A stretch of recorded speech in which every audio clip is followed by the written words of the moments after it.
네, 여러분 안녕하세요.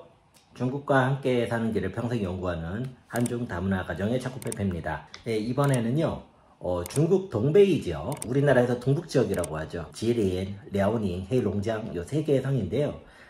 이 세 개의 지역, 동베이 지역에서 최근에 굉장히 특이한 일들이 벌어지고 있습니다. 그래서 그 부분에 대해서 일단 여러분하고 한번 공유를 하는 시간을 가져보겠습니다. 네, 지금 제가 영상을 촬영하는 게 5월 중순입니다. 그런데 중국의 1Q, 1월에서부터 3월까지의 GDP 성장률 그 결과가 나왔는데요. 정말로 놀라운 일이 발생을 했습니다. 중국은 이 성장률을 그 성 단위로도 집계를 하거든요. 그런데 길림성 있죠, 지린, 길림성이 8.2%를 기록하면서 전년비 8.2%를 기록하면서 전국 1등을 차지합니다. 이 8.2%를 기록한 게 이제 지린하고 티벳 두 개밖에 없어요. 그런데 이게 지금 굉장히 놀라운 일입니다. 더불어서 흑룡강성은 5.1%, 그 다음에 랴오닝성, 요녕성은 4.7%를 기록을 하는데요. 이게 무슨 일이냐면요, 전국 평균이 4.6인가 7인가 이 정도 돼요. 그런데 흑룡강은 최근 10년 중에 두 번째로, 그 다음에 랴오닝은 최근 10년 동안에 첫 번째로 전국 평균을 상회한 그런 수치가 나온 겁니다. 이게 지금 얼마나 놀라운 일이냐면요, 동북 삼성의 GDP가 증가한 순증량을 봤을 때에 약 832억 RMB가 집계가 되는데요. 이게 북경 상해의 증액보다 더 컸습니다. 그래서 거의 절강성을 지금 압도할 정도로. 근데 문제가 뭐냐면 동베이가 전혀 지금 이런 이미지가 없었거든요. 그런데 너무나 놀라운 수치들이 지금 나오고 있는 거예요. 자, 예를 들어서 흑룡강 성이 지금 최근에 러시아하고 무역을 하는 그런 부분들이 있습니다. 또 요녕성, 길림성도 있겠죠. 각각의 제가 성장률만 1Q 기준으로 성장률만 한번 말씀을 드리면은요, 흑룡강성은 작년 대비 24.5% 성장, 요녕성은 63.2% 성장, 길림성은 92.3%가 성장을 했습니다. 자, 여기서 제가 살짝 힌트를 드린 바와 같이 지금 동북 삼성의 경제가 폭발적으로 증가를 하는 것이 러시아와의 거래량이 늘어나는 그런 부분에 기인한 게 굉장히 컸습니다. 자, 그러면 중국하고 러시아가 지금 어떤 상황이 있느냐? 2020년이죠. 러시아 우크라이나 전쟁이 일어나기 전에는 중국과 러시아의 전체 수출입 규모가요, 약 1000억 달러 정도 수준이었는데요. 작년 2022년에 2년 만에 1900억 달러까지 갑니다. 두 배가 돼버리는 거죠. 그리고 이 수혜를 상당 부분 지금 동북 지역이 가져가고 있다. 요렇게 지금 보입니다. 이게 제가 어느 정도면은 말씀 안 드리겠는데 굉장히 좀 심상치가 않습니다. 자, 예를 들어서 중국하고 러시아 간에, 자, 우리 무역을 위해서 좀 다리를 짓자. 왜냐면 철로가 가능하고 그 육로가 가능하기 때문에 협의를 해놓고선 30년 동안 안 지었던 다리가 있습니다. 그런데 다리가 두 개가 있습니다. 그런데 2022년도 2월에 러시아 우크라이나 전쟁이 시작이 되잖아요. 그러고 나서 단 2달 만에 그동안에 오랫동안 끌었던 그 통장 디에루다저러, 통장이라는 곳에 있는 그게 먼저 개통이 됩니다. 계속 중국은 다 지원하는데 러시아가 안 하고 있었던 거거든요. 바로 개통이 되고요. 또 다시 2달이 지나서 2022년 6월이 되니까 흑룡강대교라는 것이 또 바로 개통이 됩니다. 역시 러시아가 안 하고 있었는데 자기가 이제 입장이 변한 거죠. 중국과 러시아 간의 천연가스 그 배관 설치한 거 아실 겁니다. 현재 맥스케파로 운영을 하고 있습니다. 더불어서 중국 중앙정부도 얼마 전에 특이하게 이 동북 지역에 심양이라는 곳이 있습니다. 랴오닝성의 수도인데요. 그 션양이라고 합니다. 중국말로. 이 심양 지역을 도시권으로 갖다가 비준을 시켜버립니다. 이게 이제 중국에서는 굉장히 무게중심을 준다는 의미거든요. 그러니까 사람들이 갑자기 심양이 왜 되지? 이런 분위기가 형성이 되고 있습니다. 도대체 지금 동베이에서 무슨 일이 일어나고 있는 걸까요? 네, 제가 이 차코페페의 짧은 영상을 통해서 여러분들한테 말씀드리고 있는 거는요, 어쩌면은 점점 중국의 발전의 무게중심이 동베이로 돌아오고 있는 것 같다 라는 말씀을 드리고자 하는 겁니다. 동베이로 오는 게 아니라 동베이로 돌아온다고 말씀을 드렸어요. 자, 왜 그러냐면요, 우리나라는 92년도에 중국하고 수교를 하고 나서 가장 우리나라로 많이 들어온 중국 사람들이 동베이 사람들입니다. 뭐 우리나라에서 뭐 나 운남에서 왔다, 나 무슨 뭐 복건에서 왔다 이런 사람 보기보다는 똥베이 사람들이 많거든요. 자, 그러다 보니까 우리나라는 이제 똥베이를 통해 가지고 중국을 많이 인지하는 좀 경향도 있지요. 하지만 똥베이는 중국에서 굉장히 좀 특별한 지역이었습니다. 우리가 그런 특별한 지역에 있는 중국 사람들을 많이 만났다. 이 점을 먼저 말씀드리고 싶고요. 자, 그런데 이 똥베이 지역이 원래는 중국이 건국을 하던 시점부터 개혁 개방을 하기 전까지는요, 중국에서는 공화국의 장자다, 공허국의 장즈라는 말을 쓸 정도로 굉장히 앞서 나가던 지역이었습니다. 심지어 어느 정도였냐면요, 지금 중국에서 경제가 가장 발달한 성이 광동성이거든요. 예전에는 랴오닝성이 그 위치를 차지하고 있었습니다. 정말로 놀라운 일이에요. 자, 그래서 동북 삼성이 지금 중국 전체 경제에서는 약간 후반으로 떨어져 있거든요. 근데 이런 말씀 드리긴 좀 죄송한데, 뭐 귀주라든지 그런 쪽 계시는 분들은 원래 쭉 밑에였어요. 근데 똥베이는 원래 앞에 있다가 밑으로 떨어졌다는 겁니다. 이게 좀 굉장히 큰 차이입니다. 그래서 똥베이가 다시 올라간다 그러면 그거는 똥베이가 발전한다는 표현보다는 부흥을 한다라는 표현이 좀 더 맞을 것 같습니다. 자, 제가 이 똥베이 지역에 대해서 저도 참 관심이 많습니다. 제가 동북 지역의 사위이기도 하고, 그 다음에 저도 종종 찾는 지역이기도 합니다. 동북 지역 하면 일단 제일 유명한 게人口流失非常多. 무슨 말이냐면은 동북 사람들이요, 인구가 자꾸 빠져나가요. 살기가 어려우니까. 자, 그러다 보니까 우스갯소리로 그 내蒙시 동스성, 하이난시 동우성 이런 우스갯소리도 있습니다. 왜냐하면 동북 사람들이 너무 많이 나가다 보니까 그쪽 지역도 다 동북으로 봐야 된다 이런 얘기도 있고요.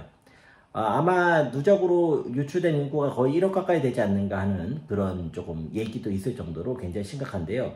그만큼 똥베이 지역은 뭔가 좀 낙후되어 있다, 그 다음에 오래되어 있다, 약간 이런 이미지가 강하고요. 그 다음에 뭐 지금 사업을 하기가 불편하다, 그 다음에 너무 관료주의적이다, 이런 뭐 안 좋은 얘기들이 많은 지역입니다. 자, 그런데 과연 그렇게 보는 것이 맞는가? 저는 최근 중국의 이제 상해 외국어 대학교의 이 시잔이라는 교수님의 어떤 주장을 듣고서 많이 이제 공감을 하게 됐습니다. 자, 어떤 쪽으로 제가 한번 말씀을 드리냐면, 똥베이 지역의 한번 역사를 우리가 한번 같이 보는, 그렇게 한번 제가 포맷으로 말씀을 드려보겠어요. 자, 첫 번째, 똥베이가 옛날에 도대체 얼마나 대단했냐, 그리고 두 번째는 왜 근데 지금 안 대단하냐, 이런 관점으로 한번 봐보면 똥베이가 다시 부흥을 할 수 있겠다 없겠다에 대한 힌트를 좀 잡을 수 있지 않을까 싶습니다. 자, 일단 우리나라가 위치한 한반도, 중국에서 조선반도라고 해요. 이 한반도 지역은요, 역대 세계의 강국들이 각축을 벌이던 굉장히 그 위험한 지역이라는 것을 우리가 알아야 됩니다. 우리가 이런 데서 지금 수천 년을 살아왔는데요. 자, 똥베이 지역은 바로 그 한반도하고 붙어있는 지역입니다. 자, 그렇다면은 이것은 뭘 의미하느냐?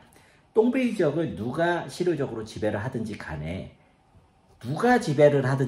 공통적으로 직면하게 되는 한 가지 문제가 있습니다. 그게 바로 뭐냐? 안전에 대한 문제입니다. 똥베이 지역은 안전을 확보하기가 굉장히 어려운 지역이라는 게 포인트입니다. 자, 그렇기 때문에요, 이 안전에 대한 부분을 갖다가 해결하기 위해서 정치적인 의도를 가지고선 중공업을 확장시키는 것이 동북 지역에 대해서, 똥베이 지역에 대해서 일관되게 사용해왔던 어떤 히스토리컬한 내용들입니다. 자, 왜 그런 중공업이냐? 전쟁을 하기 위해서는 중공업이 기반이 있어야지 무기를 생산하고 수리를 할 수 있기 때문에 그렇다는 것이죠. 자, 그러면 한번 역사적인 사실을 한번 우리가 돌이켜 볼게요. 원래 이제 똥베이 지역은 중국 청나라 시기에 우리 이제 신성한 지역이다 해가지고 못 들어가게 했습니다. 비워놨던 거죠. 그런데 을화단 전쟁이 벌어지던 즈음에 청나라가 힘이 많이 약해집니다. 자, 그러다 보니까 무슨 일이 생기느냐? 똥베이 지역에 러시아 사람들이 와가지고 세력을 확보하는 거예요. 자, 우리나라도 힘이 있으면 그때 뭐 만주다 그래서 갔을 수 있는데, 여하튼 그러니까 청나라에서 봤을 때, 야, 내가 러시아하고 힘으로 해가지고 얘네하고 이길 자신도 없고, 그러니까 어떤 전략을 쓰면 이런 전략을 씁니다. 많은 한족들을 갖다가 동북 지역으로 이주시키는 그 장려 정책을 펴게 됩니다. 자, 이것이 그 유명한 산동성에서 그 유명한 좌관동이라는 그 현상으로 이어지죠. 자, 그래서 산해관을 넘어서 어마어마하게 많은 사람들이 똥베이 지역으로 가서 무주공산이니까 자기가 새로운 삶을 시작하게 됐던 겁니다. 완전히 새로운 이민의 어떤 지역이 된 거죠. 그리고 그때 일부 사람들이 인천을 통해 가지고 우리나라에 와서 우리나라의 화교로 또 정착을 하게도 됩니다. 자, 더불어서 당시 청나라가 또 하나의 정책을 펴는데 뭐냐면 서구 열강들이 동북 지역에 최대한 투자를 하기 편하도록 개방적인 정책을 펴버립니다.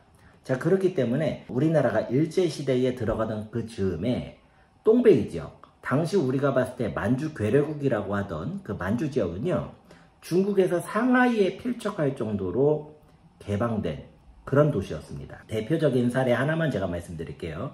우리가 요즘에 뭐 찹쌀 그 탕수육이라고 해서 좋아하는 꼬바로우라고 있죠. 이게 이 동베이 지역에서 나왔습니다. 왜냐? 중국 음식인데 서양 사람들 입맛에 맞추려고 하다 보니까 하얼빈 지역을 중심으로 이게 당시 유명한 주방장이 만든 요리라는 거죠. 자, 이게 동베이 지역이 굉장히 만만한 지역이 아니라는 겁니다. 자, 이후에 2차 대전 시기에 되면서 일본이 이 지역을 점령을 하게 되는데요. 일본도 똑같은 문제에 발생을 하게 되는 거죠. 이 지역의 안전을 확보하기가 어려운 거예요. 자, 그러다 보니까 본격적으로 중공업을 육성을 하면서 여기에서 군대, 그 다음에 군소물자들을 많이 생산을 하게 됩니다. 우리나라도 이때 만주 쪽으로 많이 갔잖아요. 이 만주가 그렇게 만만한 곳이 아니었던 겁니다. 자, 그런데 이렇게 지금 하다 보니까 현지에서는 일본 사람들이 이 중공업을 갖다가 발전시키기에 굉장히 적합한 어떤 인력 구조가 형성이 되어 있었는데요. 전부 다 이민 사회다 보니까 어떤 그 구 세력이 없어요. 그래서 굉장히 통제하기도 편하고 오히려 중공업 발전을 가속화하게 됩니다. 자, 이 상황이 중국이 건국하는 중화인민공화국이 건국하게 되는 시점까지 연결이 되니까 당시 중국이 보기에도 이 동북 지역은 너무 위험한 지역인 거예요. 자, 그리고 바로 한국전쟁이 발발합니다. 자, 그러다 보니까 정치적인 의도를 가지고선 동북 지역은 중공업 중심으로 육성을 할 수밖에 없었다는 것이죠.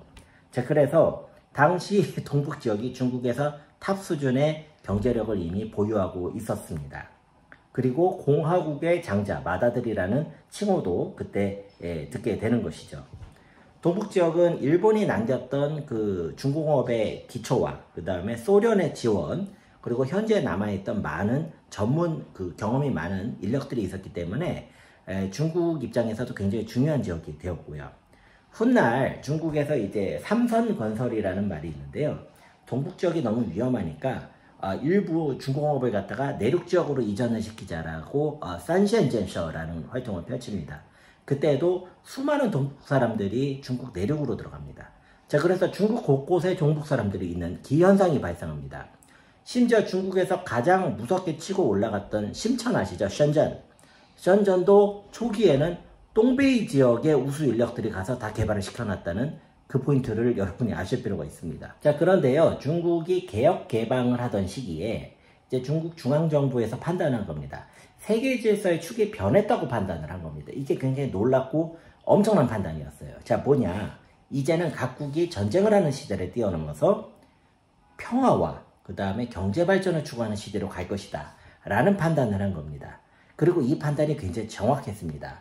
자, 그러다 보니까 기존의 동베이는 안전을 확보하는 국가 안보의 측면에서 봤을 때는 중요했으나 패러다임이 변하다 보니까 우선순위가 밀려났다는 것이죠. 자, 그래서 개혁개방 이후로는 오히려 서구 주력사회와 경제교류를 하기에 유리한 장강삼각주와 주강삼각주 지역으로 완전히 우선순위가 변해버렸다는 겁니다. 자, 그런데 현 시점에 아주 놀라운 일들이 발생을 하고 있죠. 첫 번째, 미중 간의 패권 전쟁이 발생을 하고 있습니다. 자, 두 번째는 러시아 우크라이나 전쟁이 발생을 하면서 러시아와 서구 유럽 사회 간에 굉장히 심각한 갈등이 고조되고 있죠. 자, 그러다 보니까 세계가 점점 블록화되려는 움직임이 보이고 있고요. 더불어서 다시 안전에 대한 국가 안보에 대한 중요성이 중요한 국면으로 가고 있다는 것입니다. 자, 때문에 중국 입장에서는 단기적으로만 봤을 때에도 러시아와의 경제 밀착이 굉장히 중요해지고 있습니다. 더불어서 현재 중국이 상하이, 그 다음에 닝보의 항구에서 수출을 해가지고 이 물동량이 바다를 통해 가지고 유럽까지 가는 데는요, 대략 1400에서 1700캐리 정도의 거리가 걸리는데요. 만약에 중국이 북방 동베이의 따리안항을 출발을 해서 북극 항로를 이용을 했을 경우에는 8000해리가 되지 않는 거리로 러시아를 지나서 유럽까지 항로가 가능하다고 합니다. 이것이 2027년부터는 거의 사용이 확실하다고 하고요. 중국에서는 이거를 얼음 위의 실크로드, 빙상 실크로드라고도 부르고 있습니다. 그렇다면 이전에 개혁개방을 통해서 평화와 경제성장을 중시하던 그 가치관이 이제 다시 안전과 안보를 중시하는 그런 가치관으로 변화하고 있는 게 아닌가. 그렇다면 지금 동베이 지역은 굉장히 중요한 지역이 될 수가 있습니다. 그 한국 언론을 보시면은요, 중국과 러시아가 어떻게 가까워지고 있다, 뭘 하고 있다 그러는데요. 거기서 멈추지 마시고, 중국이 너무 크니까 중국 안에서 구체적으로 누가 그럼 러시아하고 하고 있느냐. 동북삼성입니다. 그래서 이 동북 지역에 어쩌면 새로운 기회가 또 펼쳐질지 모르겠습니다. 현재 동북 지역에서 2023년도 1분기를 기준으로 봤을 때는요, 가장 수출입이 동북에서 수출을 러시아 쪽으로 많이 한 게 기계 설비하고 그 다음에 강철 같은 어떤 중공업 소재인데요. 거래량이 많아지면 점점 다양한 분야로 확장을 하겠죠. 이런 부분도 우리가 조금 관심 있게 지켜볼 포인트가 아닌가 싶습니다. 얘기를 하다 보니까 내용이 너무 많아서 조금 시간이 길어졌습니다. 시청해 주셔서 대단히 감사합니다.